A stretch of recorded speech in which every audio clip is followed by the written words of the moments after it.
नमस्कार. आयुर्वेदीय पानके सरबते या मालिकेमध्ये आज आपण पाहणार आहोत खर्जुरादी पानकं म्हणजे खर्जूर इत्यादीचं सरबत.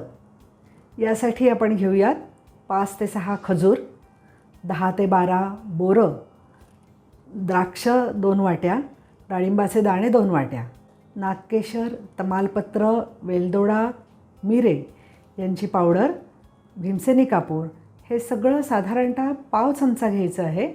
पाव चमचा म्हणजे आपल्या चहाचा चमचा पाव चमचा. खजूर भिजत घालूयात. रात्रभर खजूर भिजत घाला. बोरं पण रात्रभर भिजत घाला. सकाळी उठल्यानंतर खजुराचा कोळ करून घ्या, बोराचा कोळ करून घ्या. खजुराचा कोळ गाळून घ्या, बोराचा कोळ गाळून घ्या. द्राक्षाचा रस काढा, तो गाळून घ्या.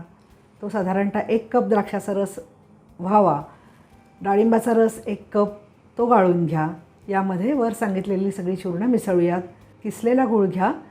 हा साधारणतः 50 ग्रॅम, कमी अधिक आपण आपल्या चवीप्रमाणे अवश्य करावा. यामध्ये नाही गूळ घातला तरीसुद्धा हे सरबत अतिशय चविष्ट लागतं. हे सरबत चवीला आंबट गोड असं लागतं.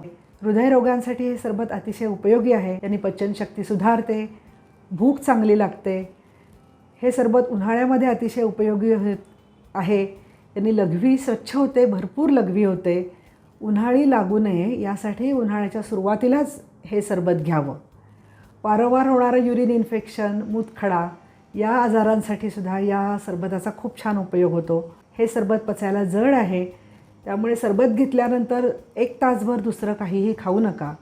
लहान मुलं उन्हामध्ये खेळतात, त्यांच्यासाठी पण हे सरबत खूप उपयोगी आहे. उन्हाळ्यामध्ये विशेषतः बाहेरचे काही कार्यक्रम असतात, त्या कार्यक्रमामध्ये आपण जेवायला जातो. ते जेवण, त्याच्याबरोबर बर्फाचं पाणी या कारणामुळे अनेक वेळा अजीर्ण होतं, पोटामध्ये गुडगुडतं, उलट्या होतात. अशा उलट्या होत असतील तरी केवळ या सरबतावर सुद्धा नक्कीच आराम मिळू शकतो. बाकी काही घेण्याची आवश्यकता नाही. अन्न घेऊ नये आणि ह्या उलट्या थांबण्यासाठी हे सरबत खूप उपयोगी आहे. असं हे गुणकारी सरबत आपण नक्की करून बघा. आणि हे सरबत आणि ह्याबरोबरच अन्य अनेक सरबतं पाहण्यासाठी आपण माझं पुस्तक वापरा, आयुर्वेदीय पानके सरबते. धन्यवाद.